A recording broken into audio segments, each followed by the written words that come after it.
Gracias, Padre, por este momento, esta noche. Gracias porque podemos, Señor, reunirnos en tu santo nombre. Y en esa unidad, Señor, del Espíritu, conocemos en las Escrituras que primero te agrada. Segundo, prometiste estar en medio. Y también, bajo la ley del acuerdo, dijiste que pidiendo en acuerdo al Padre en tu nombre, le será dado. Así que en este momento, Señor, estamos cumpliendo ese principio de unidad, de estar juntos, pero estar unidos. También en ese contexto enviaste al Espíritu Santo. Así que este principio es algo que te agrada, pero es algo también que permite el ambiente para que tus promesas se cumplan. Porque tú no eres hombre para mentir, ni hijo de hombre para arrepentirte. Lo que has dicho lo harás, lo que has prometido lo cumplirás. En ti las promesas son afirmaciones. Dijiste que nosotros tus promesas son sí y son amén para tu gloria, por medio del Señor Jesucristo. Así que estamos unidos a aquel que lo hace posible, al Espíritu Santo. Por eso nunca nos debemos presentar a ti con la vara de la expectativa baja. Nunca debemos levantar las manos para adorar tu nombre con expectativas bajas. Nunca debemos abrir las Escrituras para leerlas con expectativas bajas. Porque entiendo que la unidad contigo me coloca en ese lugar donde todo es posible. Porque tu palabra lo asegura: quien se une al Señor se vuelve un espíritu con Él. Y es el Espíritu superior, el Espíritu Santo, que obra en revelación, que obra en conocimiento, que obra en sanidad, que obra en milagros, que obra en enseñanza, que obra en consuelo, que obra en edificación, que obra en convicción, que obra en poder, que obra en unción, que obra en santidad, que obra en autoridad, que obra en conquista. Estoy unido a ese Espíritu. Y por estar unido a ese Espíritu, mi vara de expectativa sube cuando adoro, sube cuando leo la Escritura, sube cuando vengo al templo, sube cuando me uno a un hermano en la fe, sube cuando la enseñanza viene, sube cuando vivo por esa fe, sube cuando estoy en lo secreto, porque en lo público se nota esa vida con Dios. Por eso, Dios mío, tengo una alta expectativa por tu presencia, una alta expectativa de lo que tu voz se dejará oír, un latido de tu corazón. Enséñanos y te seguiremos confiadamente. En el nombre de Jesús, amén y amén. Un aplauso al Señor de honra, de celebración, de confianza, de expectativa alta de Dios. Aleluya.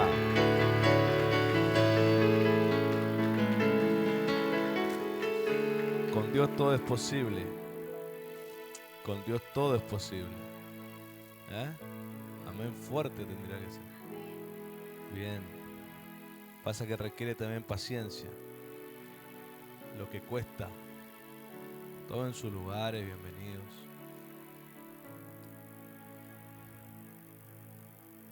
Para ganar debo aprender a morir.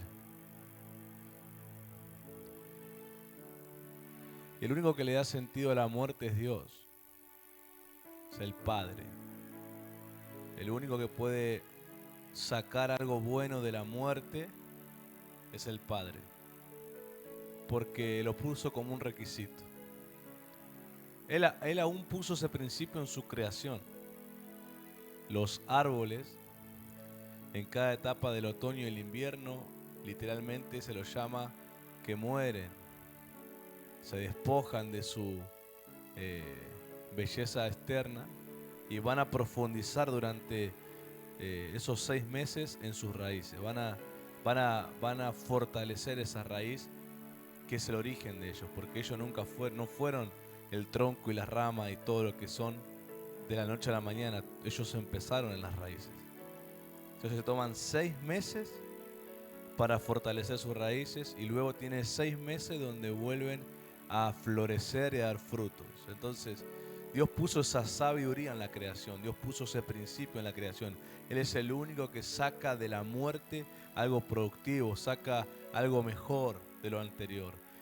Por eso la creación en cada etapa, como dijimos, del otoño y el invierno, se despoja por la sabiduría de Dios, de saber que mi mejor momento no se está yendo ahora, sino que viene uno mejor después de este tramo.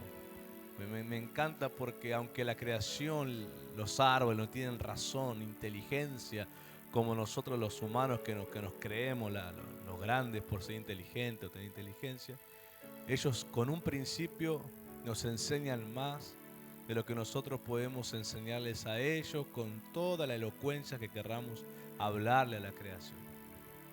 Ellos con un solo principio fueron creados, Dios les puso ese principio y con eso viven.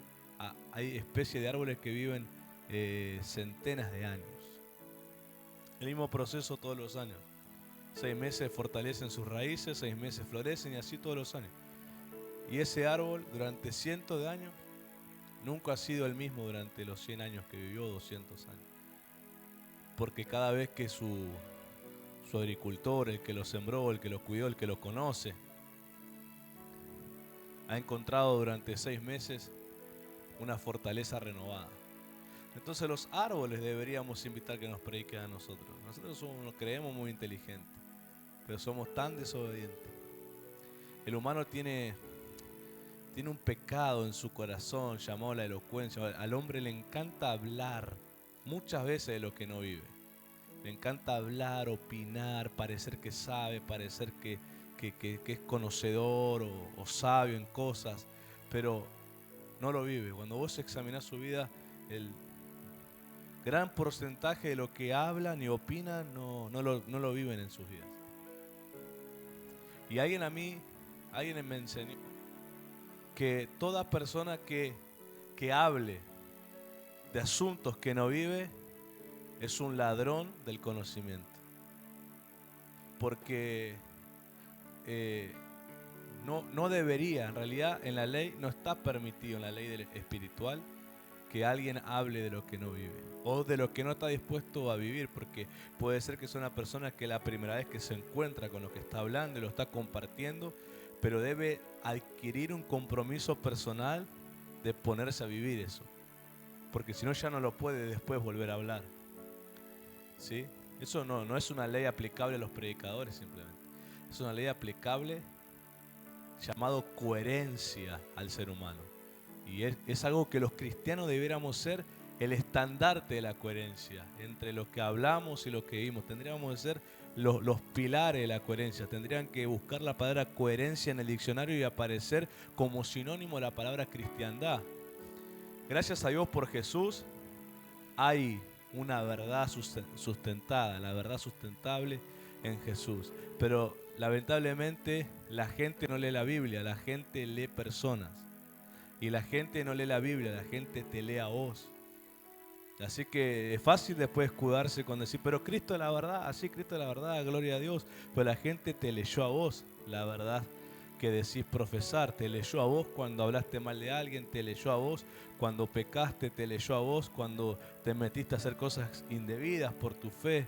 Porque muchas veces la gente se olvida que tomó un compromiso de fe. Creen que somos parte de un grupo, de un equipo de barrio, que vamos y nos presentamos y tenemos nuestras actividades y bla bla bla y toman la ofrenda como su aporte mensual y yo voy y tengo mis privilegios porque como soy, ¿cómo se dice cuando vos pagás mensualmente? Sos como un socio, sos como un adherente, entonces vos tenés tus privilegios, podés ir, usar las instalaciones, sí. Ahí 2 Corintios 3:2 dice, nuestras cartas sois vosotros escritas en nuestros corazones, conocidas y leídas por todos los hombres. ahí para que tú apunte pueda aportar ese texto. Ellos se mueven como un club barrial, o sea, toman la ofrenda como su aporte mensual, ¿no? Y hay gente que cree porque ponen su ofrenda, ganó privilegios. Puedo hacer uso de las instalaciones, o sea, no voy a buscar al pastor para que me edifique, hago uso que es pastor. ¿Entienden la diferencia? Como es el pastor, voy a hacer uso de que es pastor y entonces voy a decirle cosas que yo ya sé que tengo que cambiar, pero las voy a decir para ver qué me dicen. Y, o sea, no utilizan los principios de Dios, sino que lo ven de otra manera. Tienen una perspectiva cambiada. Usan los lugares, por ejemplo, usan la silla, usan el baño.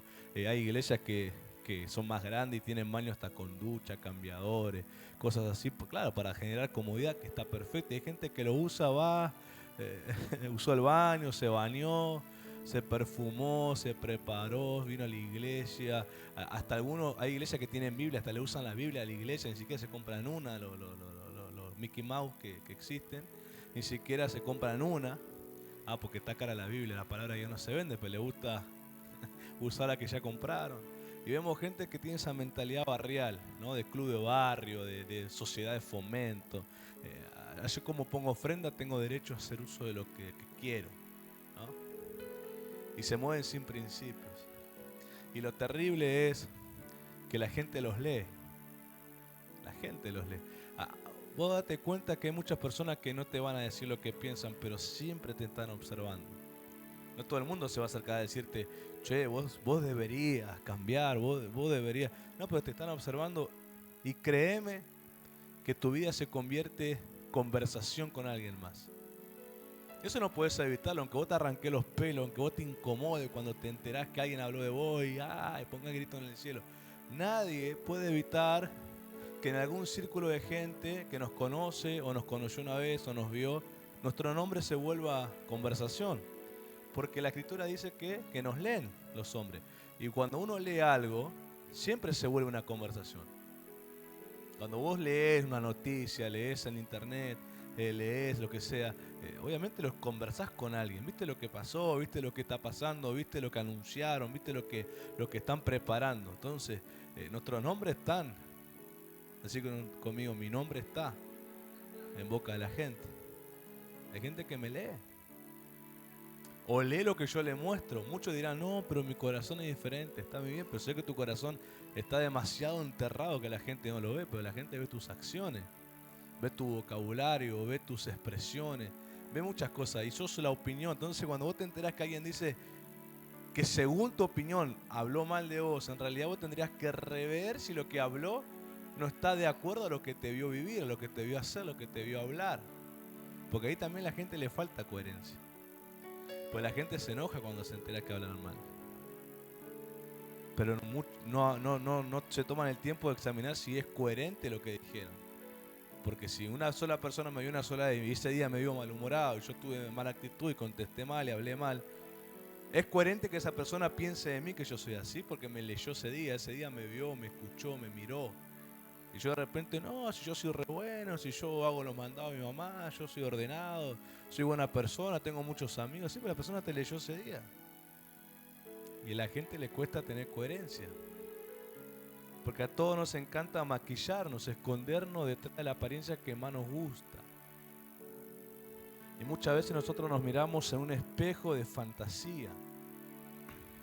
Nos miramos con esa visión distorsionada que tenemos, que el orgullo y el ego que tenemos nos distorsiona la imagen. Nosotros nos miramos y es como Narciso que dice que se miraba en el reflejo del agua y se veía hermoso él. Y ahí nace la palabra narcisista, alguien que tiene un amor muy grande por sí mismo, un ególatra, un egocentrista.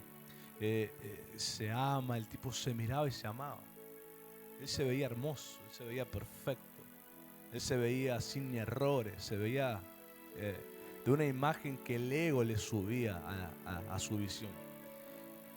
Y ese espejo de fantasía es lo que hace que muchos no tengan coherencia. Y si uno tuviera un poco de coherencia, aceptaría de mejor manera las correcciones que le hacen. Pero como la gente es incoherente porque se mira en el espejo que no los ayuda a cambiar. no toleran el más mínimo cambio de opinión de lo que ellos tengan. ¿Cómo te das cuenta que a alguien no le gusta lo que le está diciendo? Que empieza a levantar el tono de voz.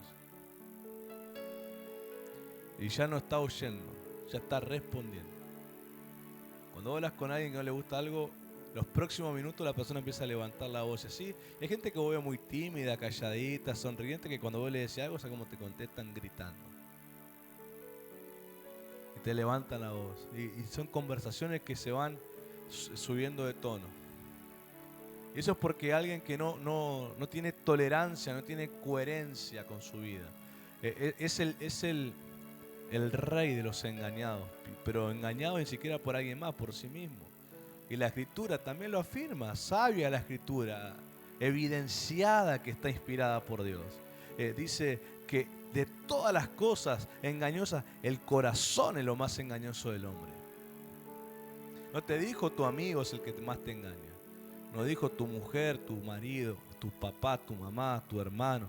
El que no, dice tu corazón es el que más te engaña. Y cuando hablamos de corazón en la Biblia no se refiere al músculo, al órgano que te late en el pecho. Corazón incluye mente, alma, emociones, sentimientos, toda esa parte que no se ve pero la tenemos adentro, que nos hace sentir, donde tenemos pasiones, tenemos deseos, tenemos sentimientos. Eso se refiere la Biblia a corazón. Y eso dice es lo más engañoso. Vos fíjate que es tan engañoso que hay gente que por emoción se anota en carrera y no la termina. Gente por emoción que dice yo este año voy a hacer tal cosa y no lo termina, y el otro año quiere ser otra cosa y no lo termina, y dijo este año voy a ser ordenado con el placar, lo ordenó una vez y no lo ordenó más en todo el año. Y vos ves la gente que eso demuestra justamente lo que te estoy diciendo. Nos miramos en espejos de fantasías, somos intolerantes a los cambios, somos intolerantes a las correcciones, y por esa causa vivimos una vida alejada de lo que tendríamos que ser. A mí me acuerdo una de las frases que he oído en la formación, en la escuela, en la etapa de secundario. Una de las cosas que a mí siempre me marcaban era, vos tenés buen corazón, pero tu temperamento te opaca y demás. Y una vez una persona me dijo que yo no llegaba a hacer lo que podía hacer justamente porque no tenía la capacidad de oír las correcciones. Yo siempre justificaba todo justificaba y torcía toda opinión de alguien a mi favor. Y no tenía la tolerancia de prestar atención al otro. Entonces alguien me dijo a mí que yo no podía llegar a hacer lo que yo podía hacer justamente por esa incapacidad, esa intolerancia, esa incoherencia con mi propia vida. Y es lo que yo hoy veo, porque uno a veces pone el manto místico a lo que es la cristiandad, a la fe, y no entendemos que en realidad somos estudiantes de Cristo, somos alumnos de la escuela de Cristo. Nosotros cuando tomamos el compromiso de la fe, es como que nos hubiéramos registrado en la Universidad de Cristo. Venimos acá para ser formados por Cristo, y acá son las teorías, pero nuestra vida es la práctica. Nuestro día a día es la práctica.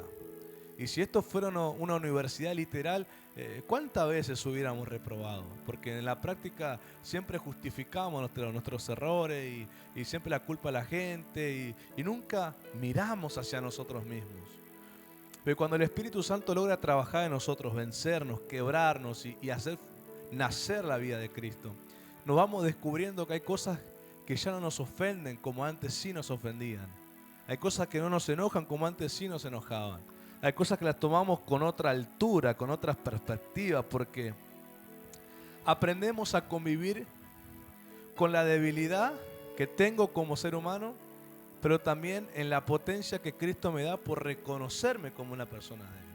Aprendo a convivir con mis debilidades. Hay cosas que hay gente que no convive con su debilidad. Además, no se atreve a reconocerse débil, sino que siempre está buscando de alguna manera mostrar una apariencia de fortaleza, de autosuficiencia, de que todo lo puede, de que no pide ayuda, de que se guarda todo.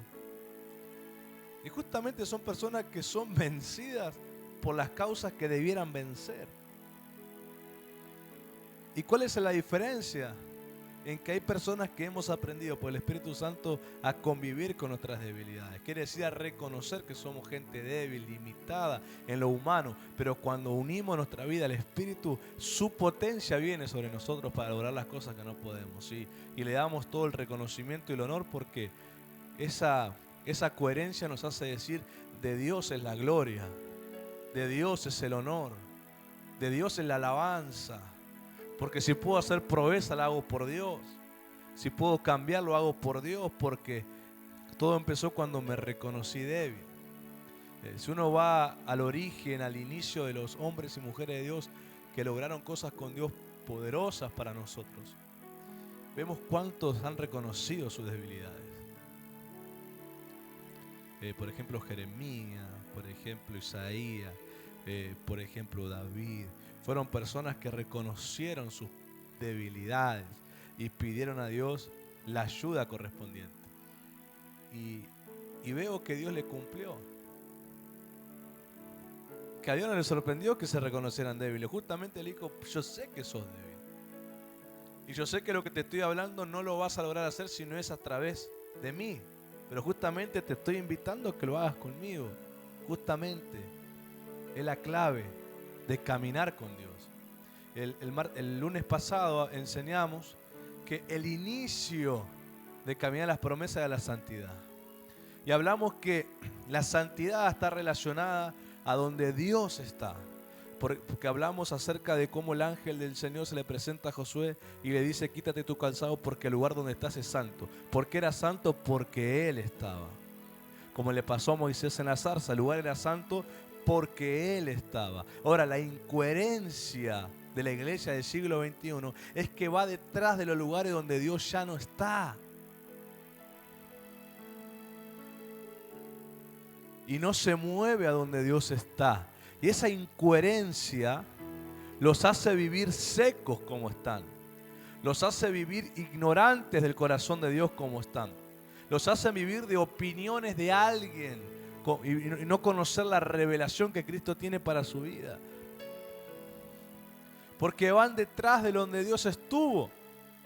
A eso podemos llamarlo monumentos. Pero un monumento te cuenta una historia, pero no te la hace vivir.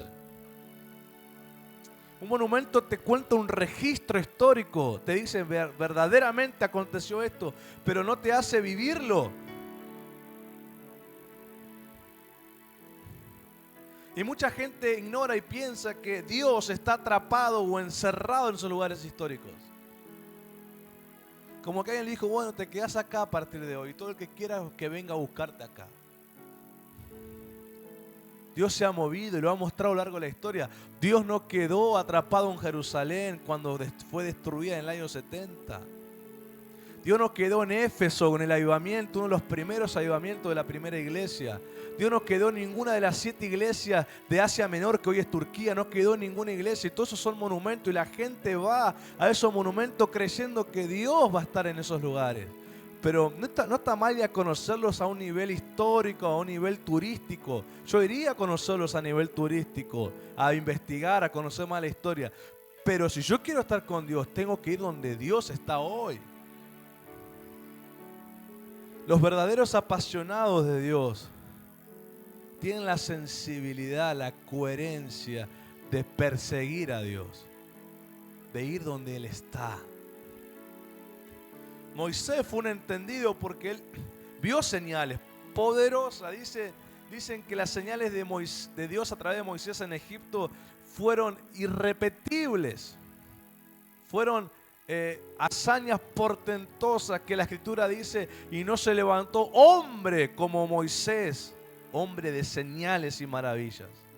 Pero ese hombre de señales y maravillas que la Escritura registra como que no se levantó otro hombre, y la Escritura profetiza que otro se levantaría igual, que refiriéndose a Cristo, un hombre de señales y maravillas, pero superior porque es el Mesías. Ese hombre Moisés, de un temperamento, dice la Escritura, humilde, manso, en el cual no había en la tierra, dice. Después de ver todo eso, las señales, todo lo que hoy nosotros nos caeríamos de espaldas si llegamos a ver. él dice y pide algo a Dios. Le pide que tu presencia me acompañe. Y él dice algo: no nos saques de aquí si tu presencia no irá con nosotros. ¿Por qué él entendió algo? ¿Por qué Moisés dijo eso? Porque Dios le dijo algo. Ya Israel, como siempre, ya había mostrado rebelión, desobediencia, ingratitud. Y Dios le dijo: le mandaré mi ángel para que vaya con ustedes. Porque si yo estoy en medio de ustedes con toda esa desobediencia que muchas veces muestran, los puedo destruir, los puedo consumir. Y Moisés le dijo: si tu presencia no irá con nosotros, no nos saques de aquí. Moisés decía: yo prefiero un desierto eterno con tu presencia que moverme a un lugar prometido si no estás conmigo.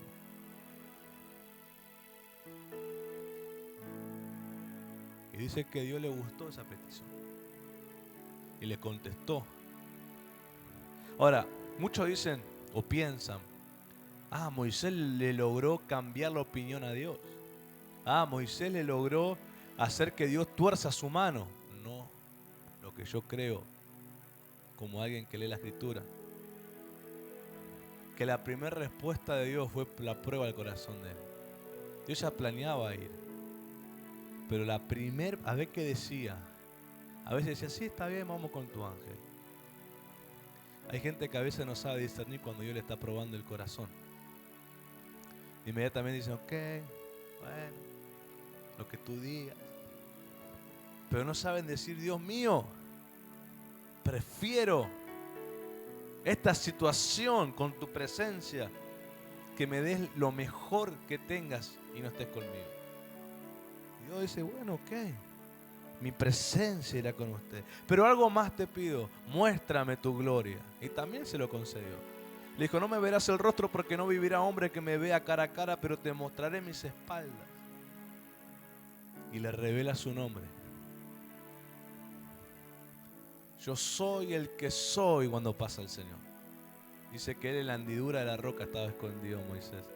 Y la hendidura es una herida en la roca. Y eso representaba sin duda a Cristo. El sacrificio del Señor.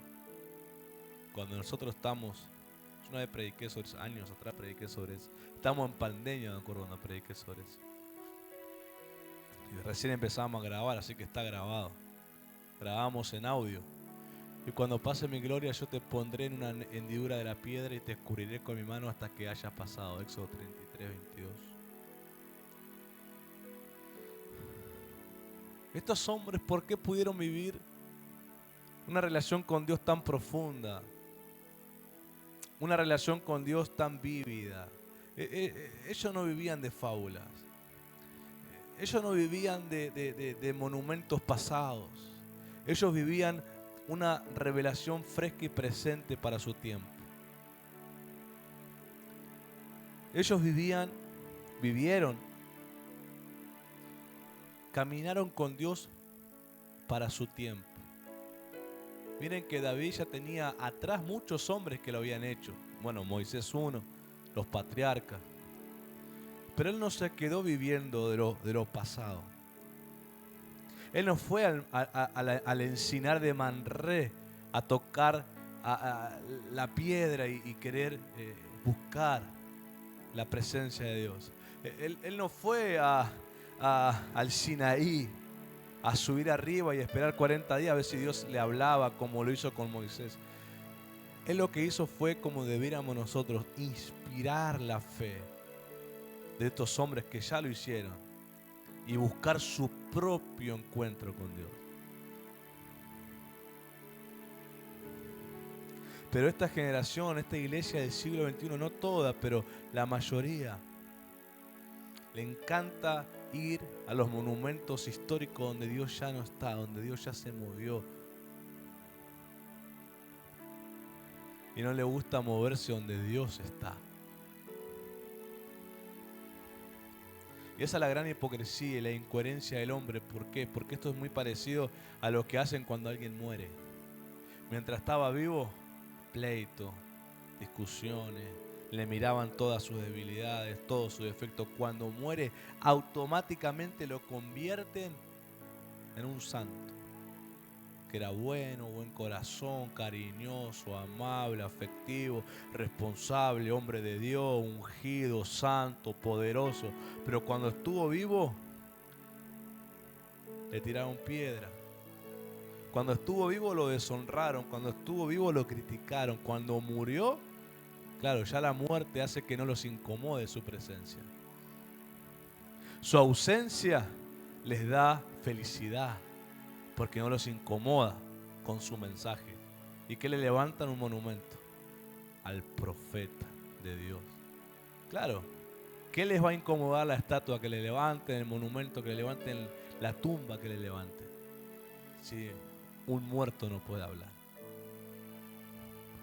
Pero cuando estuvo vivo se escapaban, se iban, no soportaban, no cambiaron. Pero cuando está muerto, y así la iglesia, le levantan monumentos a los movimientos espirituales que se apagaron. Pero los movimientos espirituales que hoy están no van a decir me voy a humillar delante de la presencia de Dios, me voy a encender, voy a estar con Dios. Porque donde Dios está activamente, vívidamente, siempre incomodará al pecador. Siempre le pondrá la carga al pecador de rendirse y reconocerse como un hombre que tiene que cambiar.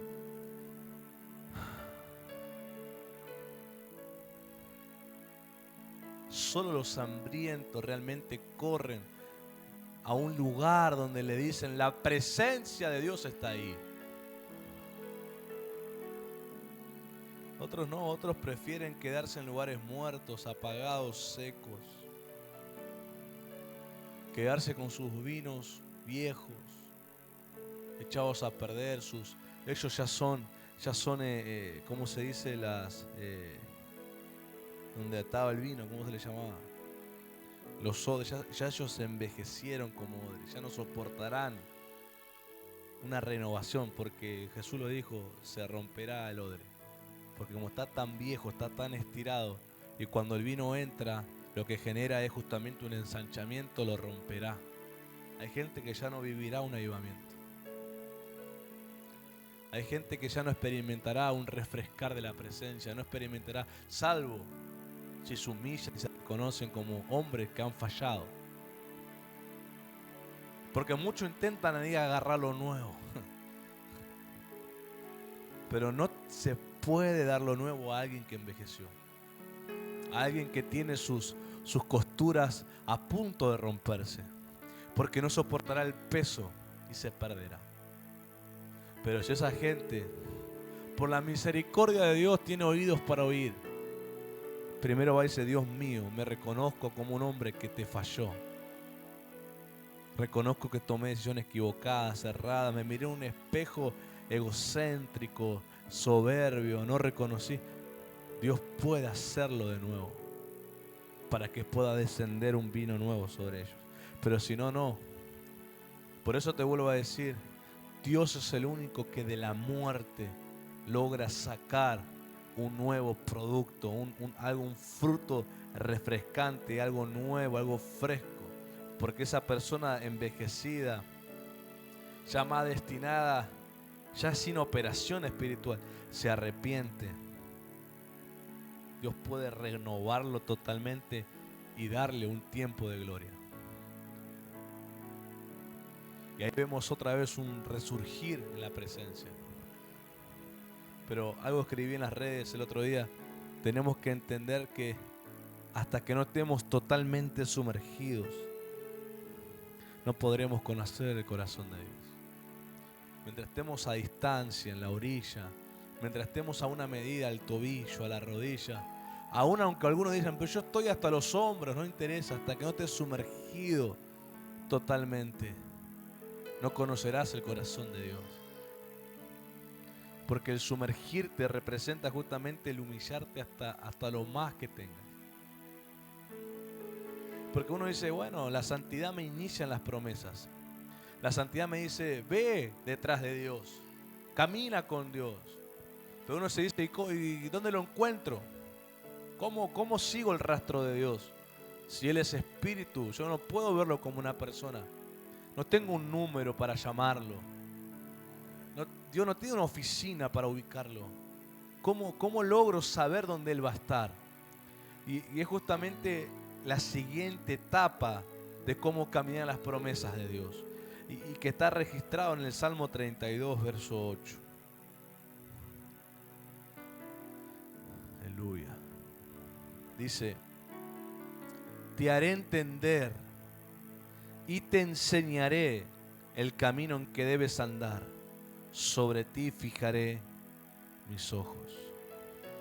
Nunca los ojos de Dios se han apartado de la vida de un hijo, para que su mano esté a su alcance cada vez que lo necesite.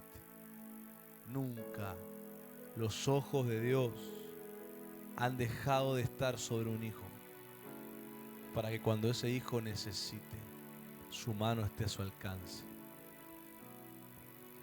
¿Por qué? Porque uno lo que tiene al alcance de su vista es algo a lo que le puede hablar, es algo a lo que le puede dar una orden y es algo que puede agarrar. Todo lo que se va de la vista no le podés hablar, no podés tocar, no podés alcanzar.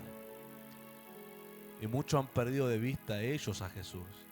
Por eso la escritura en Romanos 12 dice: puesto los ojos en Jesús, autor y consumador de nuestra fe. Los puestos los ojos en Jesús no es mirar una imagen de Él clavado en la cruz, como los católicos. No es una estampa de Él. Es tener en memoria su testimonio. Es decir, esa es mi graduación. Cuando vos te anotás una carrera, lo primero que te muestran para seducirte, para decir anotate, ser parte, quédate con nosotros, es mostrarte justamente los resultados que vas a tener, las salidas laborales, los honores que te pueden dar, las conexiones que tienen aún en el extranjero, porque hay universidades que ofrecen muchas cosas. Entonces el estudiante, el aprendiz, lo seducen con eso. Y si yo quiero salir de esta universidad, porque el decir que me gradué de esta universidad me para diferente en la posición de trabajo que otro. Y cuando el Señor te tiene que seducir para que seas alguien que anhele graduarse de su universidad, lo que te va a mostrar para seducirte es la cruz.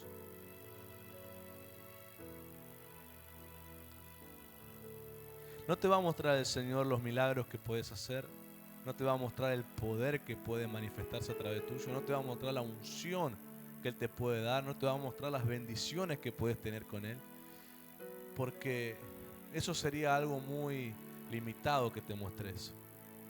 Él te tiene que mostrar la cruz, porque es el origen de todo para un cristiano. Porque en la cruz es donde un cristiano demuestra realmente su compromiso con Dios. En la cruz donde un cristiano demuestra lealtad a Dios. En la cruz es donde el cristiano realmente hace un compromiso de hasta la muerte con el Señor. ¿Saben por qué? Porque ese cristiano no puede decir que lo estafaron, porque él está viendo el costo de seguirlo a Jesús. Él no puede decir: ay, me defraudó la fe, ay, me defraudó la cristiandad, ay, me defraudó las promesas de Dios. No, porque sabe que en la graduación de la universidad, la muerte es fundamental para que Dios cumpla algo. ¿Sabe? Y la muerte obviamente es una muerte a la humanidad. No somos kamikazes que andamos tirándonos del edificio y haciendo cosas raras. Es muriendo la carne, esa humanidad que resiste a Dios. Así que el siguiente paso es que Dios te enseña. Entonces, si vos querés saber dónde está Dios, cómo lo llamo, dónde lo ubico, no tiene oficina, no tiene número telefónico, no es una persona encarnada a la cual puedo perseguir como Jesús estaba hecho hombre. ¿Cómo hago? ¿Cómo sé dónde está Dios? Y Dios te dice: a través de mi enseñanza, lo que yo te enseño, ahí estoy. Porque la Escritura para todo cristiano contiene 66 libros. Todo cristiano que toma su Biblia tiene a su disposición 66 libros. Es una biblioteca espiritual. Pero según cada hijo, con el propósito que Dios le dio antes de nacer, Dios le va trayendo a su corazón la enseñanza necesaria para que progrese en la fe.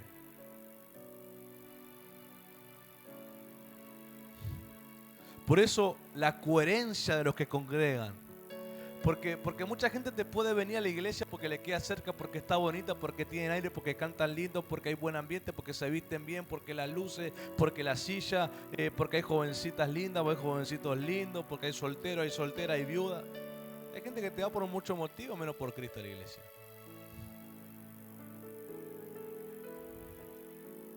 A uno te va a la iglesia para hacer la guerra, no.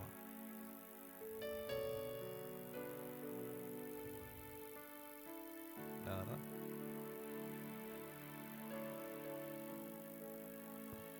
Pero la coherencia del que congrega tiene que ser lo que está escrito, que dice: te daré pastores según mi corazón, para que te apacienten con ciencia y con inteligencia. La Biblia misma te dice, la coherencia hasta para congregar no es que voy porque tengo un gusto visual simplemente. Es porque Dios me ha dicho, ese es tu lugar. Por eso hay gente que cuando uno predica se desvía del mensaje. ¿Por qué? Porque son personas que vienen a este lugar, pero no están asignadas por Dios a este lugar. Por eso no se conectan al mensaje de este lugar. Porque Dios provee palabra al líder, al pastor, al padre de fe, al responsable, según la responsabilidad que Dios tiene de esa gente que está asignada. Dios le fluye ese mensaje. Pues si yo te digo y te enseño que según cada corazón y propósito Dios te da un mensaje, tendríamos que predicar 100 veces en el culto para darle a cada uno un mensaje. Pero cuando uno se congrega con coherencia, el mensaje que viene de Dios es el mensaje para todos los asignados a ese ministro en su responsabilidad de edificar, de apacentar, de liderar, de proveer la palabra. Otra incoherencia que yo veo, vos predicás un mensaje que Dios te da y te pasa a la gente buscando que le digas otras cosas fuera del mensaje. Eso es otra incoherencia en la gente. Cómo la gente en el mensaje estuvo distraída, bostezando, tirando chicle, mascando, viendo a los nenes llorar, y después se pasa adelante para que el que está predicando le adivine la vida. Y le diga, tenés 2 hijos, 3 hijos, y ya se lloran y se cayeron. Qué patética esa vida. Una persona que se cae porque le dicen algo que ya sabe. Que tiembla porque le dicen algo que ya sabe. Que llora porque le dicen algo que ya sabe. Vos lo que estás viendo es a una gran manipuladora o manipulador que está delante. Pues yo no lloro cuando me dicen, vos te llamas Brian. Yo no lloro cuando me digan, tenés una esposa. Y sí, no puedo tener 2, le voy a decir, una es suficiente. Santo. No, pues es la verdad, no quisiera tener otra. No lloraría si me dijeran cuando tenga un hijo, tener un hijo. Lloraría si lo que me están hablando es confirmar lo que Dios me viene diciendo. O que me dé un entendimiento de algo que Dios me dijo y no lo entendí todavía. ¿Por qué? Yo cuando voy a la Escritura no encuentro a los apóstoles predicando y que haya un capítulo anexo en que digan que después le dio un mensaje a cada persona que pasó a hacerse orar. Lo que yo veo es que cuando ellos predicaban, demostraban lo que predicaban. Dice, con demostración del Espíritu. Quiere decir que se hablaban del Cristo sanador. Sanaban a la gente enferma. Cuando le hablaban de Cristo el Salvador, los hacían recibir a Cristo. Cuando hablaban del Espíritu Santo, les ponían las manos y recibían al Espíritu Santo. Había coherencia cuando predicaban y ministraban. Ahora, no es que pasaba la viejita para que hablaste del Espíritu Santo y el apóstol le ponga a hablar que tiene 3 nietos, 5 nietos en la casa, que se llama Pedro, Juan, Jacobo, José. Aunque los apóstoles por discernimiento pudieran saberlo, no se ponían a hablar cosas que no tienen que ver con lo que estaban predicando.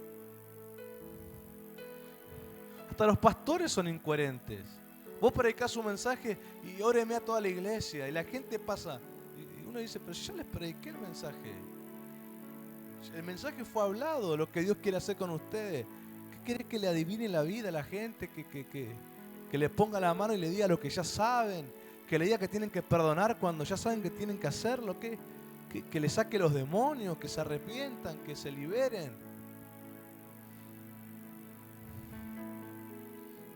A los demonios tendría que sacar a la gente que nunca escuchó el mensaje de Cristo.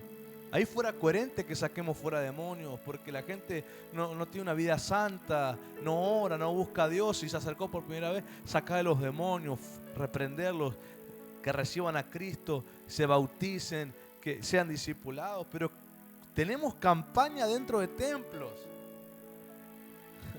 Reconciliamos a los que están hace 20 años, 10 años sentados. Es incoherente. Esa incoherencia a alguien que es líder le da un balance de pérdida en la fe. Porque qué incoherencia en lo que muestran y lo que viven, qué incoherencia en lo que la gente les lee la vida cuando están afuera, qué incoherentes son, qué faltos de honestidad que son, cómo se mira un espejo equivocado, fantasioso. No se miran en el reflejo de la Escritura, donde cambiarían, porque dice que el espejo que brilla en ese espejo es el reflejo de su gloria, donde somos transformados. Por eso yo creo que lo que Dios cumplirá en los tiempos finales será con la gente que se vaya convirtiendo en los tiempos finales. Como muchas veces en la Escritura aparece en los evangelios, los postreros serán primeros. El nivel de relevancia, de importancia, de efecto. ¿Cómo hay gente que yo conozco que recién están empezando y ya tienen altar, oran todos los días, leen la Biblia, evangelizan y ni siquiera uno se sentó a explicarles? Pero cuando es honesto la conversión, el Espíritu te enseña dentro tuyo. ¿Cómo hay otros que tenés que darle escuela de evangelismo, escuela de bautismo, escuela de cómo leer la Biblia? Por favor, qué incoherente, qué incoherencia, qué gran evidencia delante de nuestros ojos de personas que no dan frutos dignos de arrepentimiento, que hay que ponerles el hacha en la raíz y decirle, si no das fruto tu próximo año ser cortado. Ese mensaje sería ofensivo, pero es lo que está en la Escritura. ¿Por qué el mensaje es a la raíz? Porque es directamente borrar la existencia. La Escritura afirma que cuando ya se cumpla todo, estemos en la eternidad, salvados, redimidos por la sangre de Cristo, viviendo el cielo nuevo, la tierra nueva. La Escritura dice que todos tendremos gozo y alegría. Pero la Escritura dice que no habrá memoria de los malvados. ¿Sabe qué significa? Que el que no se salvó, nadie se va a acordar del cielo, ni sus parientes salvados. O sea, no es que vos si te vas a acordar de tu abuelita. Si tu abuelita no se salvó, ni te vas a acordar de tu abuela nunca más en la eternidad. Porque se borra de existencia el testimonio de los malvados. Es como si nunca hubieran existido. Literalmente se le hacha en la raíz. Vivieron y no tuvieron memoria en el cielo. ¿Por qué? Porque la coherencia del cielo es que si vas a tener gozo y alegría, no tengas memoria de los que no están, porque vos llorarías pensando cómo están sufriendo en el infierno. Entonces qué tremendo que cuando vos te acuerdes de alguien es porque estás salvado, porque hay un testimonio de ellos. Pero cuando no te acuerdes, no fueron salvados. Literalmente el hacha a la raíz. Justamente el otro día escuché un video que hablaban de los árboles y decía algo interesante. Yo primero dije, esta que está contando está re loca, dije. Ella se fumó algo. Hay un yuyito, algo hizo. Pero justamente hablando ahora me viene a memoria y tiene coherencia. Porque el hacha iba a la raíz. Dijo lo siguiente esta persona, esta mujer. Decían, ¿tenés alguna planta o algún árbol que se está secando y ya no da fruto? Hacele creer que lo vas a cortar, dijo. Dije, está re loca esta. ¿Cómo le vas a creer al árbol si ya tiene inteligencia, razón el árbol? Dice, claro, pues yo después me di cuenta que la creación de Dios tiene algo llamado percepción. ¿no? Viste que hay gente que dice hablar de la planta, que se hermosea y todas esas cosas se comprobaron. El agua, que percibe los sonidos, y el agua, y los que pusieron música de rock pesado y el agua se pudrió, le pusieron música no sé qué cosa y el agua estaba viva, estaba limpia. Entonces la creación tiene percepción a los sonidos. Es que los árboles te hablan y te saludan. Un poco Disney ya, un poco Blancanieves.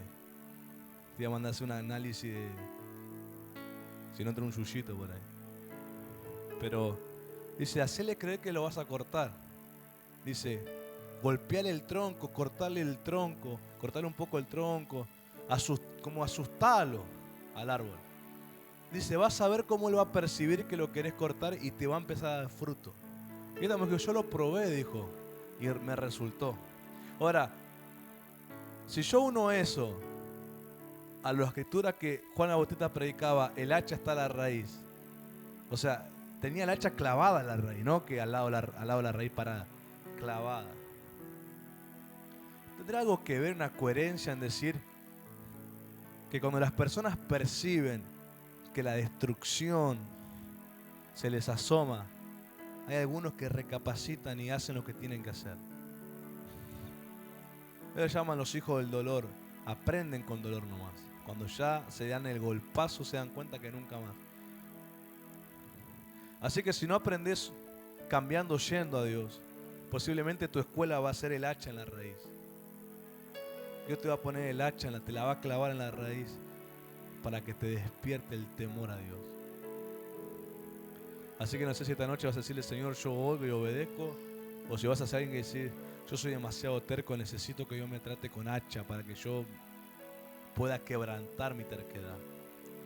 Y Dios te hará entender, y la manera en que Dios te hace entender es una manera soberana a cada uno. Y vas a entender, hay gente que es muy dócil, le es fácil, vos le explicás de parte de Dios, la persona ya toma decisiones, ya va, cambia, hace. Y después te encontrás con tercos, que hasta que no le viene el golpazo, no cambia.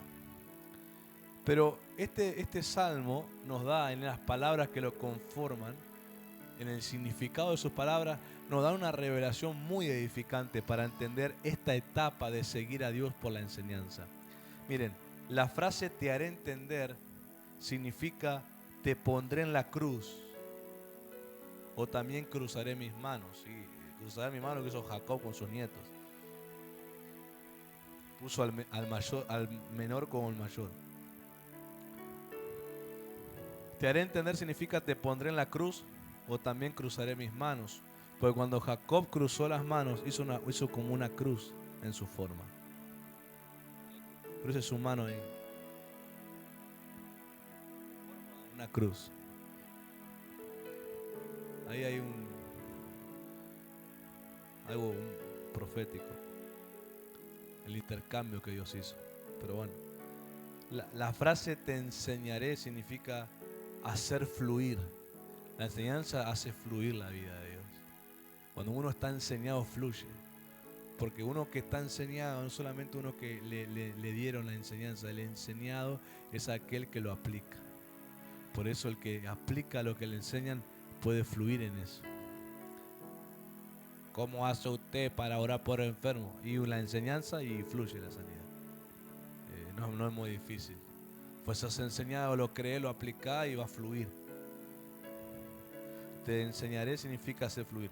Y camino significa moral o rumbo de vida. Todos entienden el término moral, ¿verdad?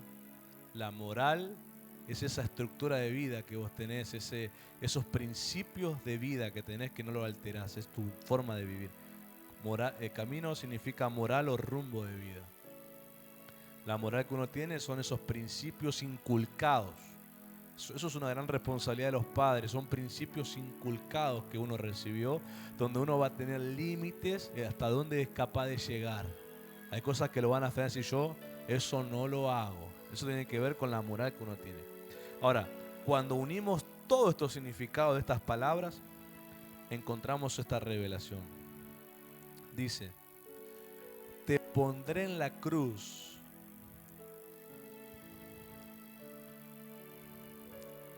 Te pondré en la cruz para hacer fluir en ti el rumbo de vida. Te pondré en la cruz para hacer fluir en ti el rumbo de vida con la moral que me agrada. Te pondré en la cruz para hacer fluir en ti el rumbo de vida con la moral que me agrada. Podríamos decir con los principios que me agradan. También cruzaré mis manos. Cruzaré mis manos para que olvides la aflicción. Cruzaré mis manos para que olvides la aflicción y puedas dar fruto.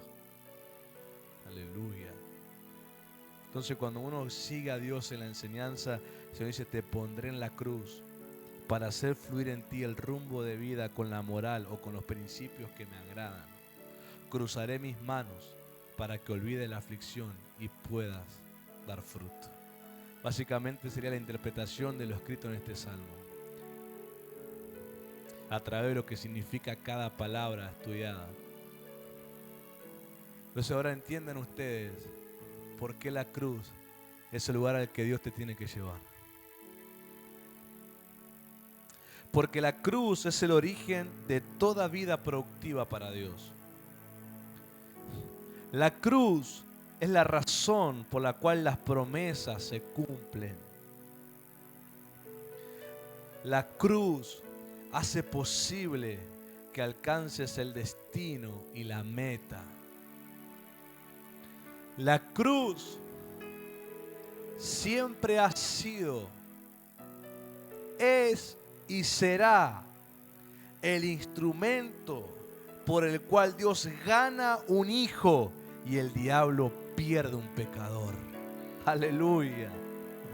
La cruz siempre ha sido, es y será el instrumento por el cual Dios gana un hijo y el diablo pierde a un pecador. Aleluya. Por eso el próximo tramo es ir a la cruz a demostrar un compromiso real con Dios y con su voluntad. Por eso puedo decir qué maravillosa obra hace Dios cuando me enseña a ir a la cruz.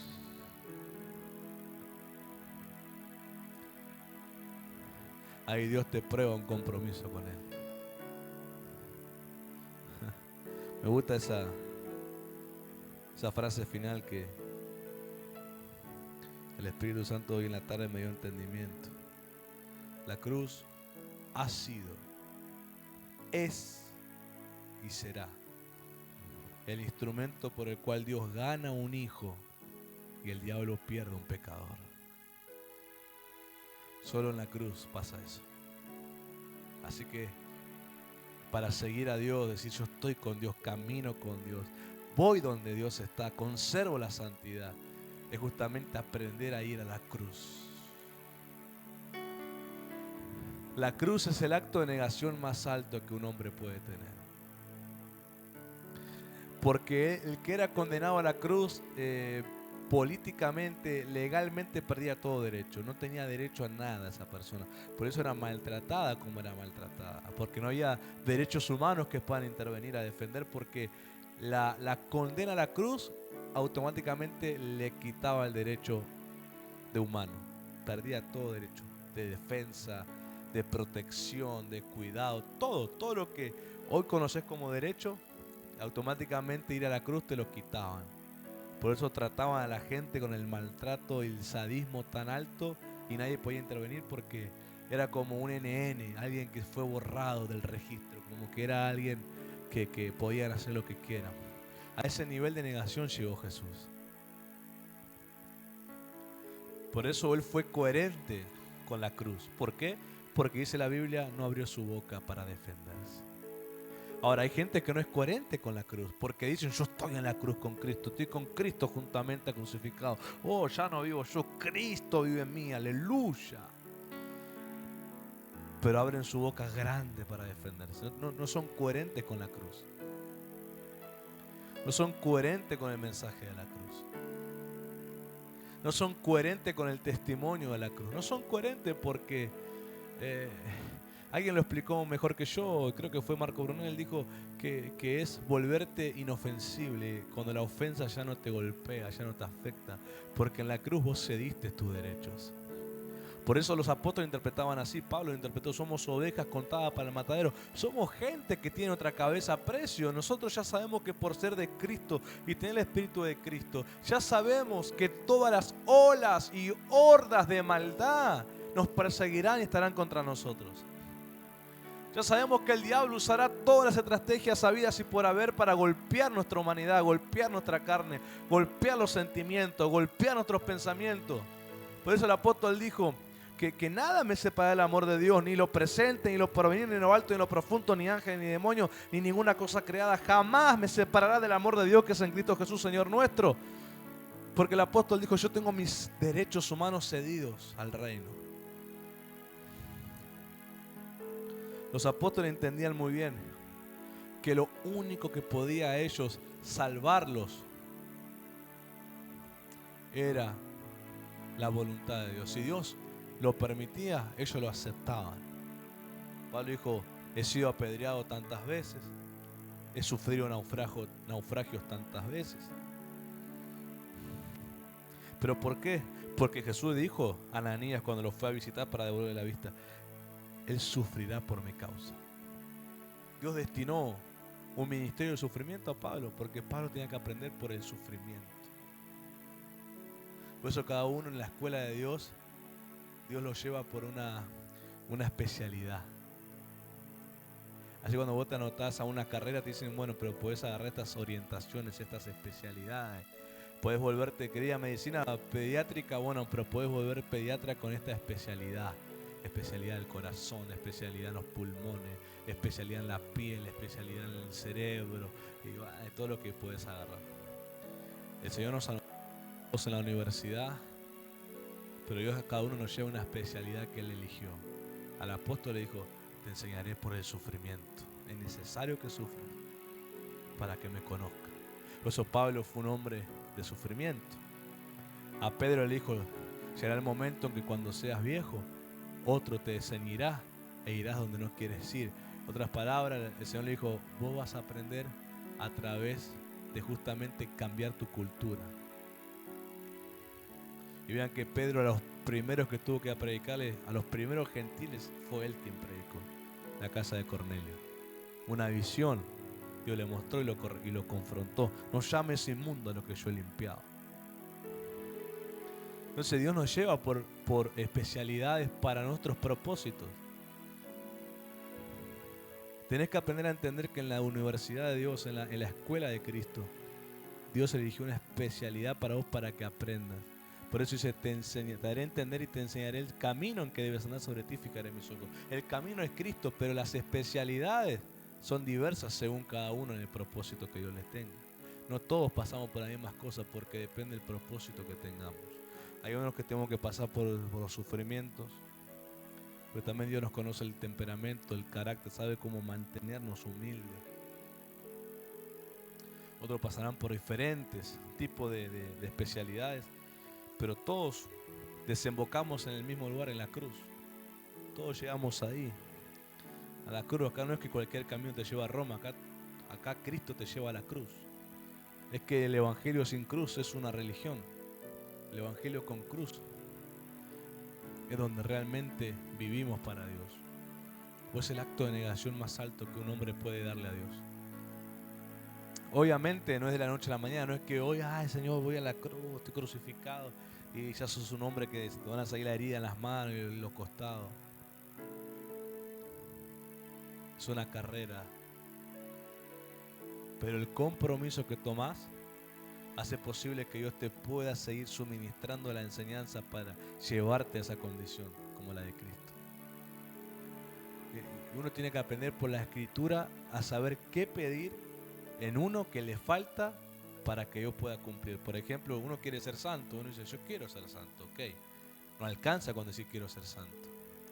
Uno tiene que identificar cómo ser santo. Entonces uno tiene que orar y decir: Dios mío, auméntame el amor por ti, porque eso me va a hacer elegir ser santo. aumenta el temor por ti, que es el respeto a tu palabra. Y aumenta la paciencia y la perseverancia, porque esto se va a formar en mí a través del tiempo. Entonces uno pidiendo que Dios te aumente lo que no tenés o lo que tenés muy bajo, son oraciones sabias para que Dios pueda tratar. Uno dirá, y bueno, Dios que me lo dé. No, la confesión permite legalidad de transferencia al Espíritu. Cuando vos confesás, Dios puede transferir en el Espíritu. Si no confesás, no puede lograrse la transferencia. Los apóstoles dijeron, Señor, aumentanos la fe. Sintieron que su fe no alcanzaba. Aumentanos la fe, Dios mío. Enséñanos a orar, le dijeron. Y el Señor les confió ahí una enseñanza para que entiendan. Por eso te dije la coherencia, cuando vos reconoces tus debilidades, saber qué pedís a Dios. Sabés qué pedir que no tenés, que te es muy bajo, que Dios te lo aumente. Y en la escuela de Dios ya sabemos cómo Dios aumenta algo, con las situaciones, donde no te quede otra que usar eso. Ya sabemos que eres paciente. Te van a venir situaciones donde la paciencia va a ser la única respuesta. ¿Querés tener más amor de Dios? Van a venir las ofensas.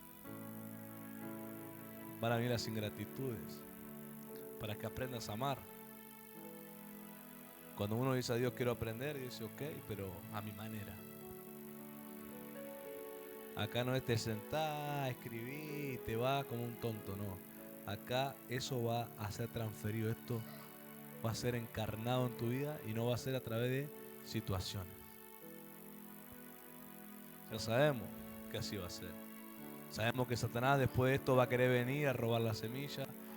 Ya sabemos que va a querer levantar cardos en mi corazón, va a querer levantar piedras en mi corazón para ahogar la semilla, para resistirla. Pero dice que el que con perseverancia se mantiene en la enseñanza da fruto. Así que ahí está la prueba de la paciencia, de la insistencia. De orar a Dios y decir, Señor, me cuesta, pero sé que contigo todo es posible, y humillarse. Y el Espíritu de Dios va a venir. Porque uno puede estar juntos, pero la unidad es lo que desata eso. Y la unidad es cuando vos sabés hablar a Dios de parte del Espíritu. Y no es hasta que estás totalmente rendido en que el Espíritu puede fluir en vos. Hay gente que le va a costar mucho, pero la paciencia, la perseverancia, la constancia va a hacer que llegue el momento en que eso se va a volver instantáneo en tu vida. Vas a orar a Dios y en cuestión de minutos ya el Espíritu va a estar hablando a través tuyo, porque tenés ya mucho tiempo de ser disciplinado en rendirte, en humillarte, en buscar la voluntad de Dios, en obedecerla. Entonces ya el Espíritu está más sensible en tu vida, entonces es más rápido. Pero hay gente que te va a decir, tuve 1 hora intentando, media hora, no pasó nada. Seguí, porque la cruz está matando la carne y hay que matar esa humanidad, esa costumbre de la carnalidad, hay que matarla. Pero Dios te va a ir empujando a ese momento cúlmine donde por fin sientas que se quebrante y se rompe ese aparente distanciamiento con Dios. Esa apariencia lejanía con Dios, esa aparente que la presencia de Dios no pasa nada, como que se abre un hueco en el cielo. Pasará, pero Dios te va llevando a esa condición de humilde, te va llevando a ese lugar. Porque a veces podemos sonar humildes en mis palabras, pero mi corazón no lo es, y Dios trabaja con el corazón. Por eso Dios me va empujando hasta que esa humildad ya no es de palabras simplemente, es de condición de corazón. Y entonces vas a sentir que se abre algo. Pastor, ¿cómo es eso? Por lo menos en mi caso, no sé si el tuyo, pero en mi caso pasa así. Siento como si alguien corriera una cortina arriba mío. Y yo ya sé ahí que hay una conexión. Yo ya sé ahí que hay una conexión. Yo ya sé que la presencia de Dios está bajando. Pero cuando no pasa eso, sé también que tengo que humillarme más. Que no está pasando porque uno está viendo la suficiente humildad para que pase. Y uno tiene que reconocer sus limitaciones, sus debilidades. Y ahí uno va a aprender en la escuela de Dios a ver el poder de Dios en la debilidad. Ahí después a los que ven también. Lo mejor que puedes hacer ahora es decir, Dios mío, una oración que en menos de 5 minutos, Dios mío, Soy un hombre, si sos un hombre, una mujer débil. Estas son mis debilidades, las confieso. Soy muy vulnerable en esto, soy una chispa, soy una mecha corta, esto a mí enseguida me agarra, me hablan de esto y ya me van a encontrar la lengua, mi palabra, mi enojo. Soy una persona que insulta cuando se enoja, soy una persona que maldice cuando se enoja, soy una persona que maltrata. Ahí tengará sus debilidades. Dios ya la sabe, pero el confesar permite transferencia. Eso usted anótelo, la confesión permite transferencia. Y entonces usted le dirá después, Dios mío, dame la humildad de Cristo, dame la pureza de Cristo. Quiero comer de Cristo. Y ahí usa la escritura y después cuénteme si la presencia de Dios no hace algo en usted. Pero ese Dios escucha a gente 1 hora hablando y nunca le permiten que Él pueda hacer algo en el corazón. 1 hora hablando. Hay gente que cuanto más saliva gasta cree que más santos son.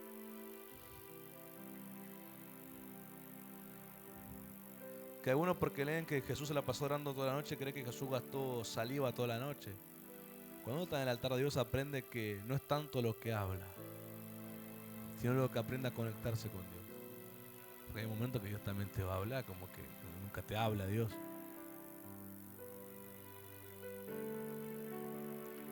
Vas a aprender ahí guiado por el Espíritu a pausar, a callar.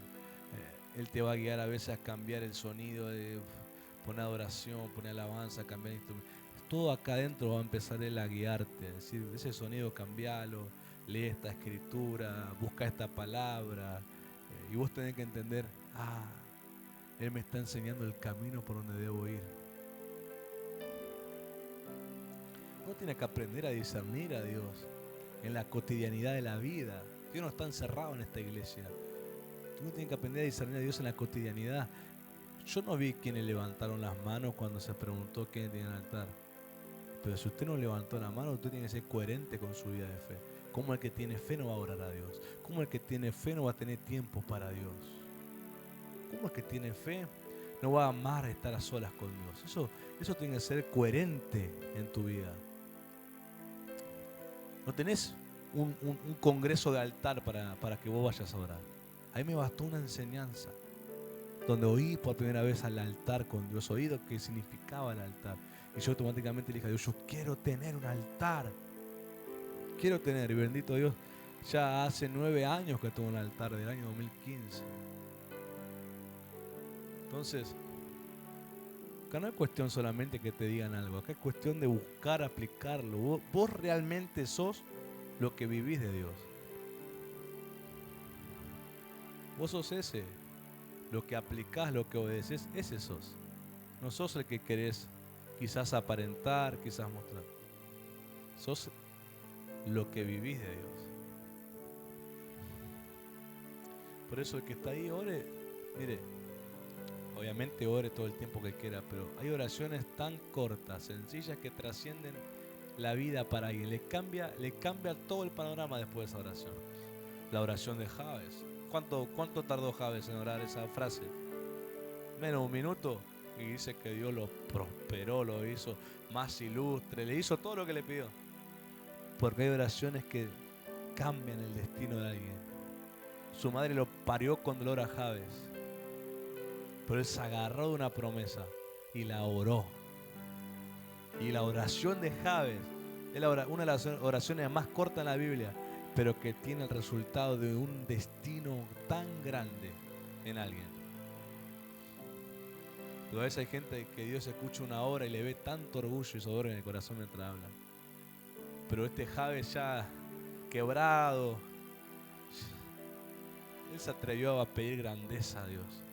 ¿Por qué? Porque no hay una promesa que le permitía pedirla. Hay gente que no conoce a Dios y dice que pedir cosas grandes a Dios es malo porque no lo conocen. Porque no leen la Biblia. Por eso deja que Dios a vos te guíe en el camino en que debes andar. Que Él te guíe por la especialidad donde te quiere tratar. Y vos ahí te vas a atrever a pedir lo que Él te enseña que podés pedir. Yo pido lo que yo sé que puedo pedirle a Dios. Lo que aprendí que puedo pedir. Y nadie me va a cambiar la opinión porque es un encuentro con Dios donde yo aprendí qué le puedo pedir a Dios. Y eso a mí nadie me lo quita. Los que están allá también, los te bendigo. te bendigo con esta oración. Padre, en el nombre de Jesús, tu presencia como lluvia venga a ese corazón. Que una oración sencilla, pero con el poder de la humildad, reconoce su debilidad y te pide depender de ti, Señor. Alguien que quiere caminar con la enseñanza que le proporciones. Alguien que quiere aprender a través de que tú lo guíes en esta vida. Señor, te pido que esa oración se vuelva una oración como la de Jabes, que convierta esa oración en el cambio del destino que tenían, para la gloria de tu nombre. Señor, visítalos ahí, visítalos ahí, visítalos ahí. Vas a ser visitado en la presencia. Vas a tener un encuentro con la presencia. En el nombre de Jesús. Amén.